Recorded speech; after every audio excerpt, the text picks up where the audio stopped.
Bismillahirrahmanirrahim. Assalamualaikum warahmatullahi wabarakatuh. Terima kasih atas kehadiran Bapak dan Ibu guru hebat semuanya. Izinkanlah pada hari ini saya akan mendiseminasikan modul pembelajaran 1.4 tentang budaya positif. Bapak dan Ibu, apakah makna budaya positif dan apa contoh penerapan positif yang telah kita terapkan di sekolah? Kebiasaan bersalaman ketika datang dan pulang sekolah itu sudah menjadi kebiasaan ya, alhamdulillah. Kemudian pembiasaan sholat duha, kegiatan Jumat bersih, ya seperti itu.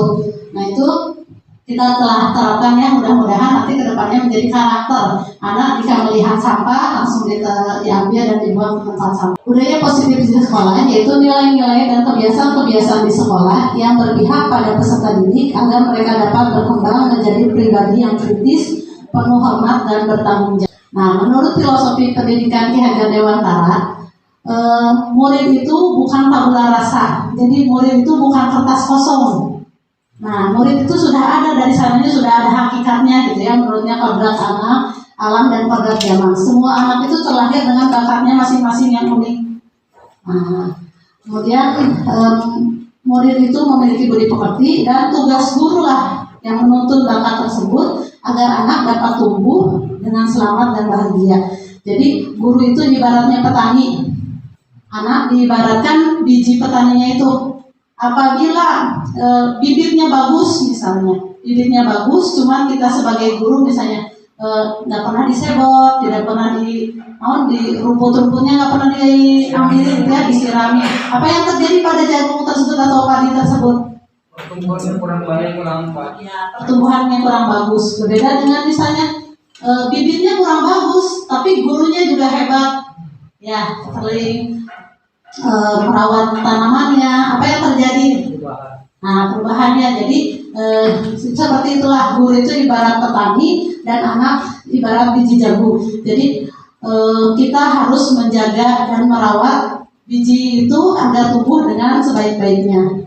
Ya, kemudian kodrat alam dan kodrat zaman ya, yang telah dibahas sebelumnya. Anak itu memiliki kodrat alam dan kodrat zaman dari lingkungannya sekitar. Ya, yang lebih pentingnya lagi tentang berpihak pada anak. Semua yang kita lakukan itu harus berpihak kepada peserta didik. Perubahan paradigma. Untuk membangun budaya yang positif, sekolah perlu menyediakan lingkungan yang positif juga, yang aman, yang nyaman, agar murid-murid mampu berpikir, bertindak, dan mencipta dengan merdeka, mandiri, bertanggung jawab. Lazimnya disiplin berkaitan dengan kontrol. Dalam hal ini kontrol guru dalam menghadapi murid. Coba Bapak dan Ibu, Bu Ina dan Bu Endah, misalnya menggenggam tangannya digenggam. Ibaratnya Bu Ina itu di tangannya itu ada sesuatu yang sangat berharga. Jangan dibuka-buka ya Bu ya. Nah, bagaimana Bu Endah membujuk, merayu gitu ya. Nah, semua tenaga Bu Endah juga merayu Bu Ina gitu ya. Merayu, membujuk Bu Ina. Bu Ina juga sebuah tenaga ada mempertahankannya gitu ya. Ya. Jadi ini kontrol Bu Ina itu ada di siapa? Apa misalnya disogok itu dibayarnya berapa? Kemudian bukan gitu ya. Ada di saya sendiri. Jadi posisi kontrol guru itu dalam menghadapi murid ada di kita sendiri. Perubahan paradigma teori kontrol. Ilusinya ya, guru yang mengontrol murid atau bagaimana? Kalau misalnya kita, terus ini, anaknya nurut aja ya. Nah itu kan anak yang nurut ke kita atau cuma ilusi guru yang mengontrol murid? Anaknya bisa aja bahwa kritik membuat orang merasa bersalah, dapat menguatkan karakter lagi. Yang mengontrol murid, misalnya anak itu ikut aja dari kita. Apakah dia itu nurut ke kita karena takut yang pertama, atau karena emang si anak itu nurut ke kita karena dia sudah yang dikatakan si ibu itu benar. Nah, jadi kan ada berbagai itu ya, berbagai alasan anak itu nurut. Nah, kalau misalnya anak nurut ke kita karena takut atau karena sama kita diberi imbalan, jadi itu motivasi anak itu masih motivasi ekstrinsik atau yang berada di luar. Nah, Lebih bagus anak itu melakukan sesuatu karena dia ada motivasi dari dalamnya. Itu yang sudah disebut karakter. Perubahan paradigma stimulus respon ke teori kontrol. Bisa kan kita mengontrol seseorang sekolah. Misalnya kita mencoba mengubah orang agar berpandangan sama dengan kita. Nah dulu kita ke stimulus respon, kita memberi stimulus, responnya gimana gitu ya. Nah sekarang berubah ke teori kontrol. Kita harus berusaha memahami pandangan orang lain tentang dunia. Nah, kemudian perilaku buruk dilihat sebagai suatu kesalahan. Tapi menurut teori kontrol, semua perilaku memiliki tujuan. Kita melihat anak melakukan perilakunya buruk. Nah, itu kan salah menurut kita mah. Tapi kita tidak melihat dari sudut pandang anak itu. Pasti anak itu memiliki tujuan karena melakukan sesuatu tersebut. Gitu. Apa makna disiplin? Disiplin itu apa? Karena ini kesiswaan yang suka disiplin. Mau disiplin itu apa ya Bu ya? Suatu kondisi yang mentaati atau tertib atau aturan. Misalnya disiplin itu adanya peraturan-peraturan ya yang harus ditaati oleh para siswa dan juga kalau kita dulu ada peraturan sekolah ya dilakukan secara konsisten. Terus kata disiplin sering dikaitkan dengan tata tertib tuh ya, kepatuhan dan peraturan. Kata disiplin sering juga dikaitkan dengan hukuman. Ya, kamu nggak disiplin, hukuman, lari 5 keliling, datang terlambat lari 5 keliling, nah, hukuman. Padahal itu sungguh berbeda, karena belajar dengan disiplin tidak harus dengan memberi hukuman. Justru itu adalah salah satu alternatif terakhir. Jadi hukuman itu tidak ada hubungannya dengan pembelajaran. Itu mah alternatif terakhir sekali. Kalau tidak ada alternatif lain, tapi mudah-mudahan tidak digunakan sama sekali seperti itu ya Pak. Lalu Ki Hajar Dewantara menyatakan bahwa untuk mencapai kemerdekaan atau dalam konteks pendidikan kita saat ini dan untuk menciptakan murid yang merdeka, syarat utamanya adalah harus ada disiplin yang kuat. Disiplin yang dimaksud adalah disiplin dirinya sendiri yang memiliki motivasi internal tadi dalam diri anak tersebut. Jika kita belum memiliki motivasi internal, maka kita memerlukan pihak lain untuk mendisiplinkan kita. Perlu guru untuk mendisiplinkan anak-anak, tapi bagaimana caranya guru itu dapat menumbuhkan motivasi disiplin secara internal pada peserta didik. Ini ya, contohnya teori motivasi perilaku manusia. Untuk menghindari ketidaknyamanan atau hukuman, ya tadi apa yang akan terjadi apabila saya tidak melakukannya itu? Jadi masih motivasi eksternal karena takut akan hukuman. Terus apa mendapat imbalan? Apa yang saya dapatkan apabila saya melakukannya? Imbalan juga masih motivasi eksternal. Misalnya, kalian jangan keluar dari musola, harus yang tertib. Nanti sama ibu dikasih bintang atau dikasih permen yang tertib. Itu boleh tidak Bapak dan Ibu? Nggak boleh kalau untuk anak-anak kita ya kan mereka pasti semangat. Tapi jeleknya nanti kalau misalnya ibu ina, kebiasaan anaknya nggak ada, ibu inanya nggak ada, anak-anak bingung lagi. Jadi motivasinya masih karena dia gitu, atau karena tadi.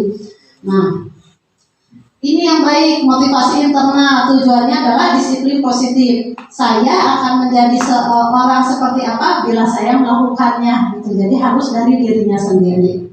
Pertama, Bapak, ini keyakinan kelas, hukuman dan penghargaan. Mengapa harus keyakinan kelas, tidak peraturan saja? Coba kalau misalnya ya, mengapa kita memiliki peraturan harus menggunakan helm pada saat mengendarai motor? Karena kita mentaati peraturan kan ya, itu peraturan. Kalau keyakinannya apa kita pakai helm? Keselamatan ya. Terus mengapa kita memiliki peraturan 3M? Pakai masker, mencuci tangan, menjarak, itu peraturan. Kalau keyakinannya menjaga ya. Terus mengapa kita memiliki peraturan harus datang tepat waktu saat mengikuti pelatihan? Agar lebih mempersiapkan diri terlebih dahulu. Iya, keyakinan disiplin ya Pak ya, tanggung jawab seperti itu. Nah, untuk mendukung motivasi intrinsik kembali ke nilai-nilai keyakinan. lebih menggerakkan seseorang dibanding mengikuti serangkaian peraturan. Jadi mau peraturan-peraturan, misalnya kita membuat peraturan di kelas ya, peraturan kelas atau kesepakatan kelas, tidak boleh membuang sampah sembarangan, tidak boleh datang terlambat. Nah, itu nanti sama kita dirubah. Kalau bisa jangan kata-katanya jangan yang pakai tidak, jangan yang negatif. Tidak boleh membuang sampah sembarangan. Dirubah kan? Jadi buanglah sampah pada tempatnya. Kemudian keyakinannya apa itu? Keyakinan universalnya yang semua orang tahu kalau membuang sampah. Nah, kenapa itu keyakinannya? Karena lingkungan menjadi indah, bersih, seperti itu ya Pak ya. Nah, intinya. Keyakinan kelas adalah nilai-nilai kebajikan atau prinsip universal yang disepakati bersama secara universal lepas dari latar belakang suku, negara maupun agama. Jadi Bapak dan Ibu, akhirnya belum 100% benar gitu di kelas teh. Kalau bisa di setiap kelas teh dibuat keyakinan kelas. Keyakinan kelas bisa dipampang di kelas kayak pakai kertas, sticky note kayak gitu. So anak-anak, apa menurut kalian peraturan kelas yang harus ada di kelas? Di kelas misalnya anak tidak boleh makan di kelas, misalnya tempel gitu ya. Nah sama kita nanti dirubah dari yang kata positif negatif berubah jadi positif. Terus kita jelaskan juga kalimat kebajikan universalnya. Nah itulah nanti yang menjadi keyakinan kelas. Nanti kalau misalnya anak-anak melanggar, nah anak-anak yang kalau udah keyakinan udah dari dianya sendiri gitu mengerti pasti ya kalau akan ditepati. Nah ini peraturan selalu kembalikan buku ke tempatnya. Keyakinan kelasnya mengembalikan buku ke tempatnya karena harus bertanggung jawab. Dilarang mengganggu orang lain. Keyakinan kelasnya menghormati orang lain, harus saling menghormati. Hadir di sekolah 15 menit sebelum pembelajaran dimulai. Komitmen ya. Dilarang melakukan kekerasan karena ya keselamatan. Dilarang menggunakan narkoba, kesehatan. Jangan berlari di kelas atau koridor karena itu mengganggu keselamatan juga ya. Nah, nih yang tadi dihukum oleh penghargaan. Penghargaan yang kita berikan berupa reward atau itu ya. Ada emang bagus tapi pengaruhnya jangka panjang ke anaknya itu. Pengaruhnya nggak sekarang, anak bisa biasa aja sekarang. Tapi pengaruhnya jangka panjang anak ya bakal terjadi. Tindakan guru yang tepat. Mencatat 100 kali di dalam buku kalimat saya tidak akan terlambat lagi. Itu hukuman atau konsekuensi? Hukuman. Apa perbedaan antara hukuman dan konsekuensi, Bapak? Konsekuensi hukuman. Ya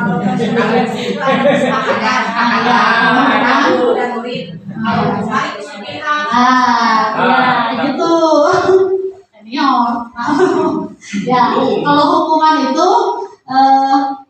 ya tidak ada kesepakatan ya. Jadi guru langsung menghukum siswa. Kalau konsekuensi biasanya sudah ada kesepakatan terlebih dahulu. Ini mencatat 100 kali di dalam buku saya tidak akan terlambat lagi. Hukuman. Nah, selain itu konsekuensi juga biasanya harus ada hubungan timbal balik, ada hubungannya, sebab akibatnya. Apa hubungannya antara terlambat ke sekolah dia nggak menulis? Nah, kan kalau misalnya dia terlambat 10 menit ke sekolah, konsekuensinya menambah jam pelajaran, gitu kan ada hubungannya ya. Lari mengelilingi lapangan basket 2 kali karena terlambat hadir di sekolah. Hukuman konsekuensi hukuman. Murid diminta push up 15 kali karena tidak menggunakan masker. Hukuman. Nah, menggantikan kertas tugas teman yang telah dicoret-coret. Konsekuensi. Membersihkan tumpahan air di meja karena tersenggol. Konsekuensi. Murid disuruh untuk mengenakan sepatu seharian di sekolah karena tidak menggunakan sepatu hitam. Dia nggak pakai sepatu hitam. Disuruh tidak menggunakan sepatu seharian. Hukuman. Nah, lari mengelilingi lapangan 2 kali karena terlambat 10 menit untuk pelajaran PJOK. Ya, konsekuensi ya. Rabu aku mau taruh itu. Ya, lewat hampir sama sih Pak. Nah, selain itu Bapak dan Ibu, setiap orang itu memiliki kebutuhan dasar. Begitu juga dengan anak-anak kita di sekolah. Ada 5 kebutuhan dasar anak ya. Yang pertama survival. Apa itu survival? Bertahan hidup. Terus ada kebutuhan cinta, kasih, dan merasa diterima. Ada kebutuhan dasar penguasaan, kesenangan, dan kebebasan. Apa? Ini contoh ya. Ibu Ani, guru kelas 5 di SD Pelita Hati, sedang bingung menghadapi ulah salah satu murid di kelasnya, Agus. Beberapa anak telah datang dan mengeluh Agus sering meminta bekal makan siang mereka dengan paksa. Jika Anda menghadapi situasi seperti Ibu Ani, apa yang Anda lakukan? Menurut Anda, kira-kira apa alasan Agus melakukan hal tersebut? Iya. Kalau saya di posisi jadi Ibu Ani, saya akan mencari tahu terlebih dahulu dasar apa yang menyebabkan si Agus ini berbuat seperti itu. Mencari tahu dulu penyebabnya, karena tidak akan ada api bila tidak ada asap. Tidak ada api. Terus kedua, setelah kita menemukan penyebabnya apa, misalkan ternyata si anak itu di rumah itu sedikit doakan bun, ya, atau mengalami penekanan bisa dari orang tua, jadi bang berarti sekolah kabar kata teman-teman kenyataan intinya. Nah, kita bisa melakukan pendekatan itu yang bermacam-macam, Bu, beda-beda. Lihat dulu kondisi anak. Soalnya di sini kan tidak dijelaskan kondisi anak seperti apa. Iya, alasannya dulu. Nah, jadi kembali lagi ke 5 kebutuhan tadi ya. Benar ya kata Pak Dedi tadi. Terima kasih Pak Dedi. Nah, dalam konteks ini, Bu Ani sebaiknya mencari tahu dulu alasan Agus melakukannya. Misalnya Agus karena dia lapar dan orang tuanya tidak membawakan bekal. Jadi kan itu ada kebutuhan dasar hidupnya, survival, bertahan hidup karena dia lapar. Nah, ada juga apabila jawaban Agus karena dia senang, tenangnya dia memperhatikan dia, itu ada kebutuhan dasar kesenangan. Nah, ada juga Agus merasa hebat karena dia dapat mengambil makanan teman-temannya, itulah kebutuhan dasar penguasa. Nah, sama halnya kayak seperti terjadinya bullying seperti itu. Kenapa hal itu terjadi? Karena mungkin si anak itu di sekolah kebutuhan dasarnya tidak terpenuhi. Nah, kebutuhan dasar penguasaannya sehingga dia mencari pelarian gitu di luar dengan melakukan bullying terhadap teman-temannya.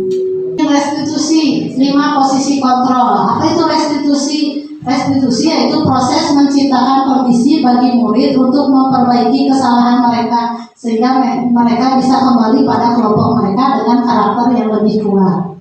Lanjut Pak. Ada 5 posisi kontrol. Guru yang pertama itu sebagai penghukum. Guru itu sebagai penghukum. Jadi nada suaranya tinggi, bahasa tubuhnya matanya melotot. Nah, kenapa lagi? Jadi kalau anaknya ada ya, adik kamu. Nah, tapi kemungkinan apa yang terjadi pada anak? Kemungkinan anak marah dan mendendam kepada gurunya itu ya. Baru juga terlambat dimarahin aja seperti itu. Itu posisi kontrol ya. Jadi ada 5 posisi kontrol. 1 penghukum. Lanjut Pak. Yang kedua itu pembuat merasa bersalah. Pembuat merasa bersalah mungkin adanya sedikit lembut, tapi ibu sangat kecewa kali sama kalian. Jadi merasa membuat si anak itu merasa bersalah. Ya. Itu Pak. Nah, tapi hasilnya nanti murid akan merasa bersalah karena telah mengecewakan ibu atau bapak gurunya. Murid akan merasa menjadi orang yang gagal dan tidak sanggup membahagiakan orang lain. Lanjut Pak. Yang ketiga itu posisi sebagai teman. Kalau anak membuat masalah di kelas, sama kita kan sambil rayu, ayolah bantu ibu demi bapak, jangan begini, atau harus bagus, itu dia ngobrol gitu ya. Nah, kemudian lanjut, tapi apa yang terjadi? Hasilnya murid akan senang gitu ya, dan akrab dengan guru. Ini termasuk dampak yang positif. Hanya saja negatifnya, si murid menjadi ketergantungan kepada kita, dan kalau ada masalah apa-apa lari ke kita gitu. Jadi dia tidak bisa berdiri sendiri gitu ya. Seperti Rizky Rawat. Nah, bapak dari bapak ini. Nah, lanjut. Yang posisi keempat itu pemantau. Kita hanya memantau, mengawasi gitu ya. Pada saat kita mengawasi, kita bertanggung jawab atas perilaku orang yang kita awasi. Pertanyaan yang diajukan pemantau misalnya ini, Bu Putri itu biasanya gini, peraturannya apa di sekolah? Gitu kan? Terus apa yang telah kamu lakukan? Nanyain sanksi atau konsekuensinya apa? Seperti itu. Hasilnya, kan misalnya nih, tahu nggak kamu datang jam berapa kita mulai pelajaran? Tahu Pak, kamu terlambat 15 menit. Jadi bahasa tubuhnya formal aja, itu datar. Murid memahami konsekuensi yang harus dijalankan karena telah melanggar aturan. Guru tidak menunjukkan suatu emosi berlebihan, menjadi marah atau membuat. Posisi terakhir yaitu posisi sebagai manajer, posisi di mana guru berbuat sesuatu bersama murid. Misalnya, apa yang kita yakini, jadi kembali ke keyakinan kelas. Dari itulah pentingnya kita membuat keyakinan kelas terlebih dahulu. Jadi nanti sama kita dibalikin lagi ke keyakinan kelas. Apakah kamu meyakininya, apa yang telah kamu langgar? Ada suaranya tulus, bahasa tubuh tidak kaku, jadi mendekat ke murid gitu ya. Nah, ini nih ada videonya ya. Jadi tadi ada 5 posisi kontrol. Yang pertama, menghukum, pembuat merasa bersalah, sebagai teman, pemantau, dan manajer. Nah, kira-kira kita berada di posisi mana selama ini? Tahu Tiga ya, rata-rata kita berasa di 3, membuat teman gitu karena serasa membuat anaknya nyaman seperti itu ya. Nah, mari kita tonton sama-sama. Kita akan membahas tentang 5 posisi kontrol yang digunakan oleh Daniel Dawson dan contoh penerapannya.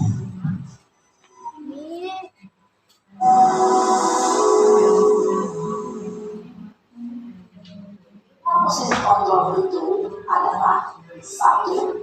Posisi menghukum, 2.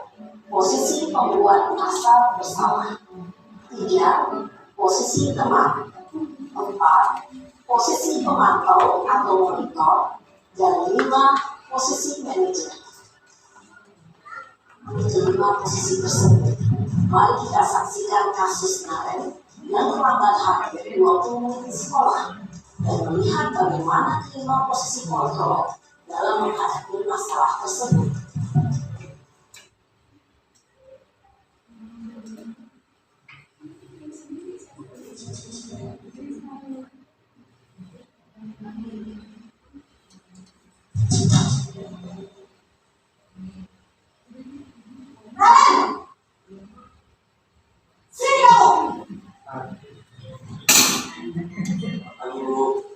Selalu terlambat.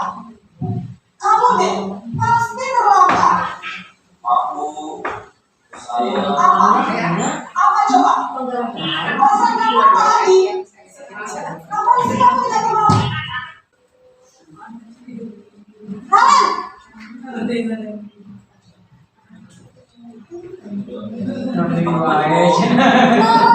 Naren, kamu kenapa terlambat lagi, Nak? Ya Tuhan, Naren. Kamu senang ya bikin itu susah ya? Kalau kamu terlambat lagi. maaf Bu, Duh Gusti Naren. Kamu suka ya kalau ibu ditegur bapak kepala sekolah? Sekarang ibu harus tulis apa ini di buku absen? Kamu sudah sering terlambat loh. Ibu harus apa coba? maaf Bu, maaf sekali. Ya sudah, lain kali jangan bikin ibu susah lagi ya nak ya. Akan kuat lagi kalau kamu begini terus. Bisa jantungan kalau ibu tegur bapak kepala sekolah. Sana cepat ke kelas. Maaf ya Bu, maaf sekali. Posisi membuat rasa bersalah berbicara dengan nada tenang, cenderung lembut, namun kata-kata yang diutarakan membuat murid merasa menjadi orang yang gagal, memandang buruk dirinya sendiri, merasa tidak berharga, dan tidak sanggup membahagiakan orang lain. Jika guru mengambil posisi membuat rasa bersalah, murid akan menganggap dirinya yang bersalah dan ia akan menyimpan emosi negatif tersebut di dalam dirinya.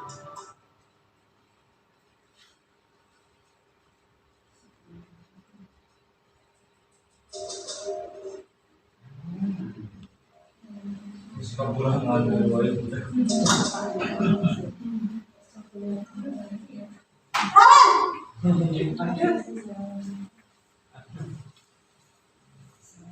Apanya Bu? Wah, sudah jam berapa ini nak? Terlambat lagi ya sayang. Ya Bu, ibu saya membawakan saya Bu. Kamu malah menyalahkan kamu. Kamu bukannya anak yang paling kencang. Kok terlambat sih? Ya Bu, saya memang terlambat bangun tadi. Jadi biarpun saya lagi kencang, gak kekejar Bu. Nanti lain kali larinya lebih kencang lagi ya. Biar gak terlambat lagi. Bikin seneng ibu demi ibu. Bisa kan? Bisa lah Bu. Ya sudah, sana masih kelas. Ibu beresin urusan absen kamu. Kamu ini ada-ada saja. Dalam posisi teman, guru berbicara dengan nada suara ramah, akrab, cenderung bersenda gurau untuk menjaga suasana tetap santai.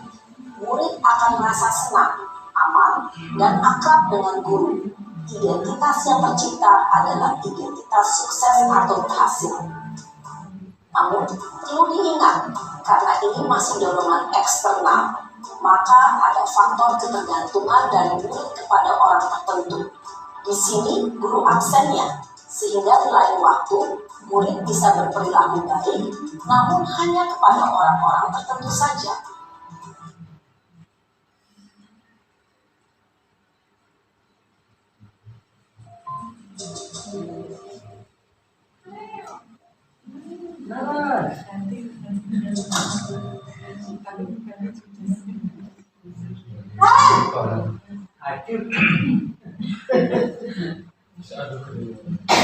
Bu, Naren, apa peraturan sekolah kita tentang jam berapa kita harus masuk sekolah, nak? harus di sekolah jam 7 Bu. Iya betul, sekarang sudah jam 7.20. Naren sudah tahu konsekuensinya jika terlambat hadir. Paham Bu, saya harus tinggal kelas pas jam istirahat selama 20 menit. Iya benar, konsekuensinya demikian. Jadi nanti jam 9.30 pas istirahat, kamu harus tinggal di kelas, kerjakan tugas tambahan untuk ketertinggalan kamu, ya? Baik Bu. Posisi pemantau mengandalkan penghitungan atau data untuk mengontrol murid. Guru mengarahkan murid berdasarkan peraturan dan konsekuensi. Seorang pemantau menunjukkan bahasa tubuh dan ekspresi wajah yang datar dan cenderung formal.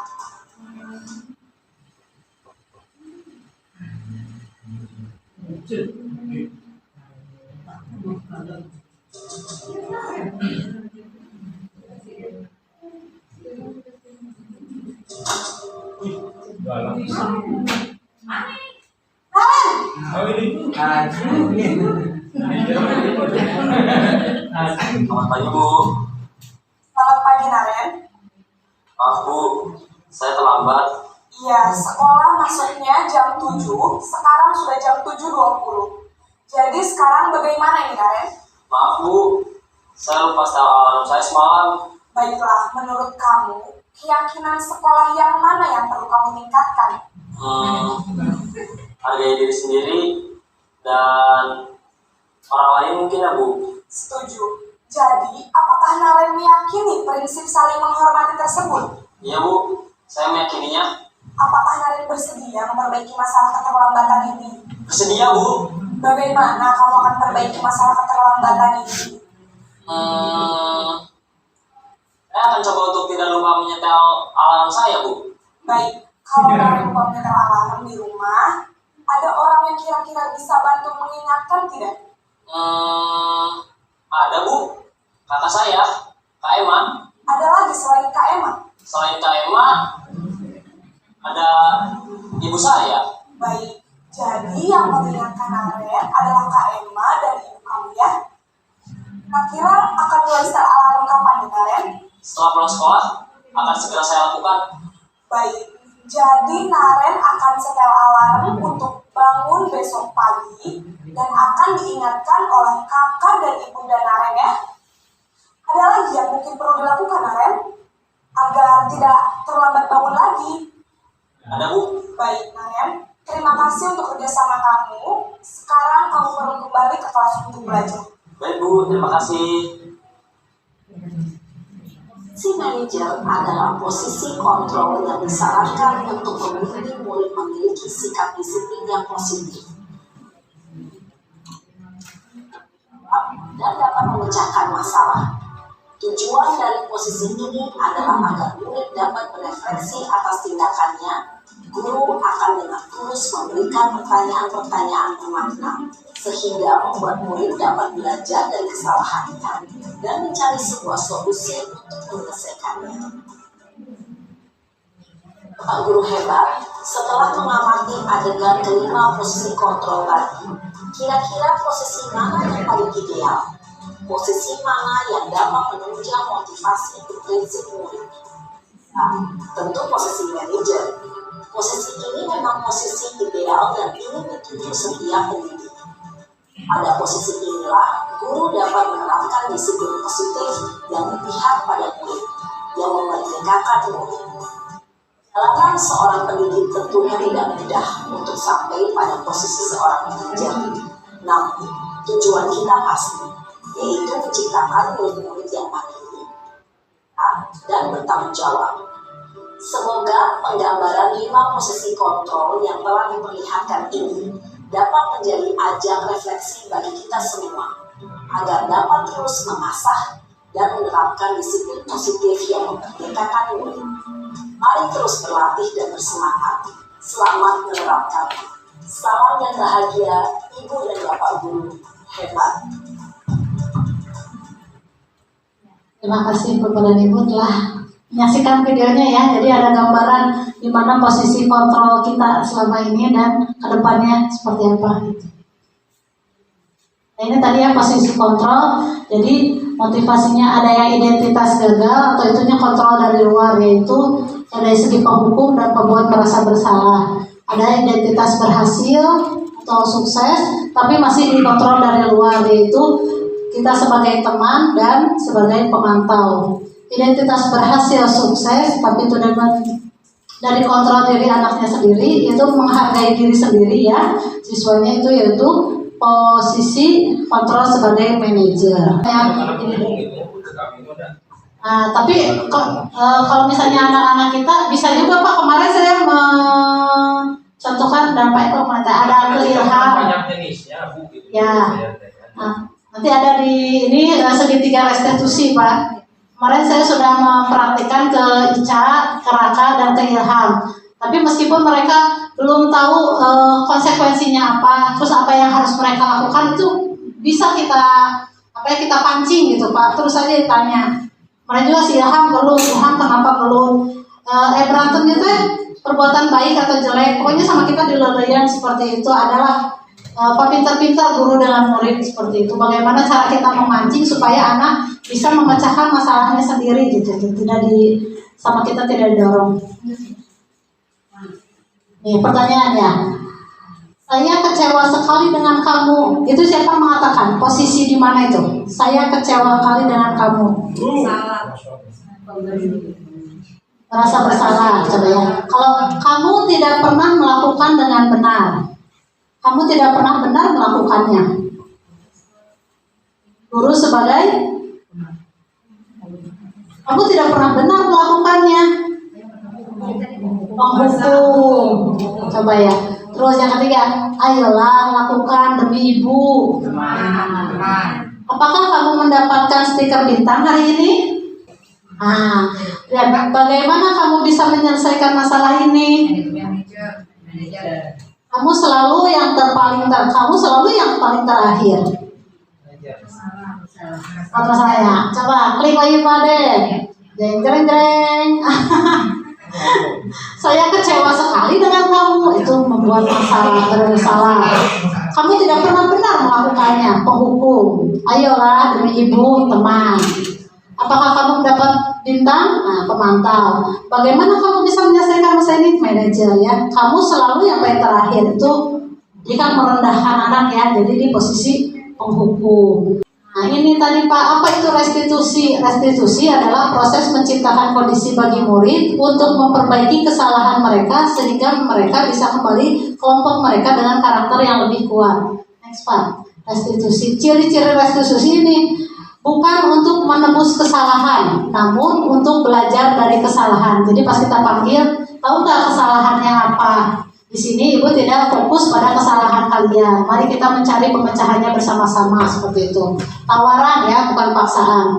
Restitusi menuntun anak untuk melihat ke dalam dirinya. Restitusi mencari kebutuhan dasar yang mendasari tindakan.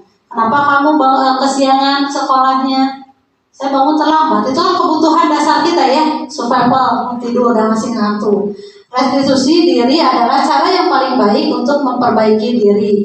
Fokus pada karakter, bukan tindakan, dan fokusnya pada solusi, tidak ada yang disalahkan. Mengembalikan murid yang berbuat salah pada kelompoknya. Nah ini segitiga restitusi. Jadi ada tiga tahapan. Bu Enda yang suka bikin ini ya Bu. Dari identitas masalah itu. Yang pertama menstabilkan identitas. Nah kita tanya pada anak, kamu bukan satu-satunya yang pernah melakukan ini, datang kepada kita. Nah, melakukan apa? Setiap orang pasti melakukan kesalahan. Jadi kita datar aja gitu. Kemudian yang kedua, validasi tindakan yang salah. Tentu anak pernah melakukan itu karena ada alasannya. Mengapa kamu melakukan itu? Adakah cara yang lebih efektif untuk yang kamu lakukan? Dan yang terakhir kita tanyakan keyakinan kelas.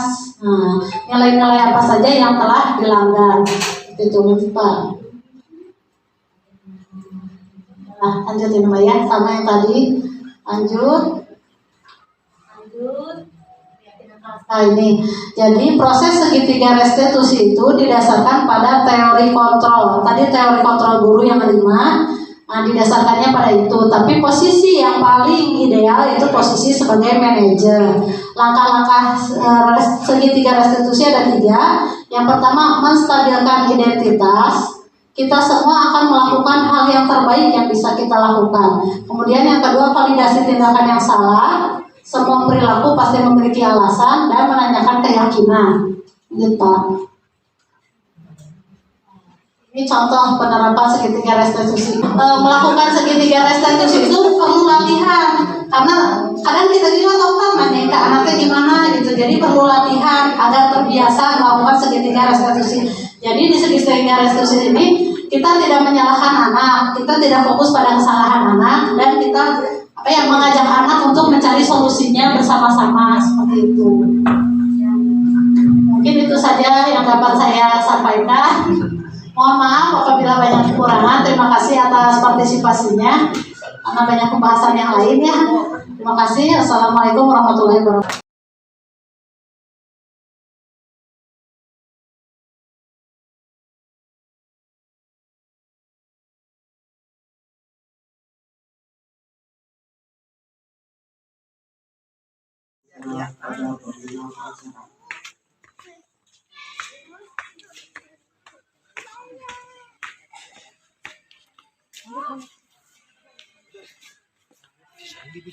Assalamualaikum Raka. Waalaikumsalam Bu.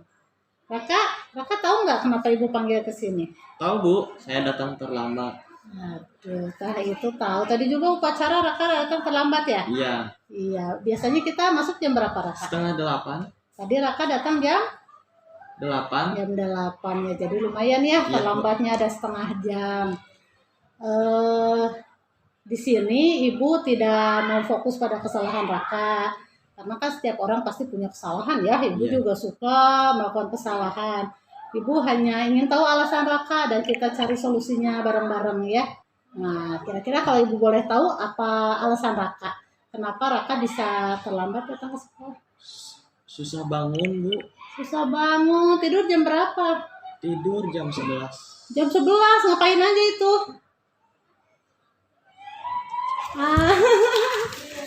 Kenapa? Ngapain aja main ML? Enggak. Pasti apa tuh? Nonton YouTube. Nonton YouTube. Ngerjain tugas enggak? Semalam ada PR. Ada PR. Setelah ngerjain PR, Nonton YouTube. Ya. Banyaknya banyak ngerjain PR atau nonton YouTube-nya? YouTube. Yang nonton YouTube. Iya. Ini. Tapi kan kalau misalnya Raka terlalu sering ya, sekarang itu kan sudah terlalu sering ya Raka Ya. datang ke sekolah terlambat. Kira-kira ada konsekuensinya nggak? Ada yang harus Raka terima kalau datang ke sekolah terlambat akan bagaimana? Ketinggalan pelajaran. Ketinggalan pelajaran ya. Jadi nanti kan Raka harus menambah jam Harus pelajaran menambah ya, jam pelajaran. mengulang lagi, iya pintar. Nah, kira-kira apa solusinya supaya Raka tidak datang ke sekolah terlambat? Menurut Raka harus bagaimana? Kalau misalnya bangunnya kesiangan Jam saja. tidurnya harus teratur. Jam tidurnya harus diatur lagi ya. Ya. Jangan terlalu Jangan terlalu malam. jangan terlalu malam. Terus Jangan apa ya? jangan terlalu banyak nonton YouTube. Ya, betul. Nah, mungkin seperti itu ya. Iya, pintar. Nah, mudah-mudahan nanti bisa diperbaiki ya. Ada nggak yang kira-kira di rumah bisa membantu Raka agar bisa membangunkan Raka kalau tidurnya susah dibangunin, Alarm. susah. Alarm mungkin ya, di set ya alarmnya ya. Terus kalau kan alarm biasanya suka dimatiin, tidur lagi. Iya. Nah, kira-kira gimana? Itu sih harusnya jangan ya. Nah, nanti harus minta bantuan siapa? Ada nggak yang bisa dimintain bantuan? Tolong bangunin jam segini gitu. Iya. Nah, dibilang ke siapa? Ke Ada siapa di rumah yang kira-kira bisa ngebangunin Raka? mama. Ke mama ya, nanti minta bantuan ke mama atau ke siapa, ke kakak ya. Iya. Minta bangunin kalau Raka kesiangan bangunnya karena harus berangkat ke sekolah pagi-pagi Betul. ya. Ya. Nah, seperti itu. Kira-kira kalau Raka kan sudah tahu itu kesiangan itu baik tidak ya sebenarnya? Tidak. Ada sesuatu kesepakatan kelas, keyakinan kelas yang waktu itu telah kita sepakati dilanggar oleh Raka. Ya. Apa itu kira-kira? Waktu dan tanggung jawab. Ya, disiplin ya. Disiplin, Dan tanggung jawab. Kita harus memperbaiki itu ya. Ya kayak Ya. Raka yakin ke depannya bisa lebih baik lagi. Yakin. Insya Yakin Allah. ya. Harus sadar dari diri sendiri ya, bukan karena dipanggil sama ibu. Ya Bu. Ya, karena kewajiban Raka sebagai seorang pelajar harus tepat waktu, harus bisa mengkondisikan waktu ya, masuk jam berapa supaya dia tidak datang terlambat ke sekolah sehingga tidak ada pelajaran yang tertinggal. Siap? Siap. Berusaha? Siap. Siap. Terima kasih ya Raka ya. Terima kasih Bu. Iya, sama-sama. Mudah-mudahan usaha kedepannya Raka lebih baik lagi dan pelajarannya juga di sekolah dapat diterima dengan baik ya. Amin. Sekali lagi terima kasih ya. Terima kasih, Sekarang bisa kembali ke kelas ya, Iya. belajar lagi ya. Assalamualaikum. Salam.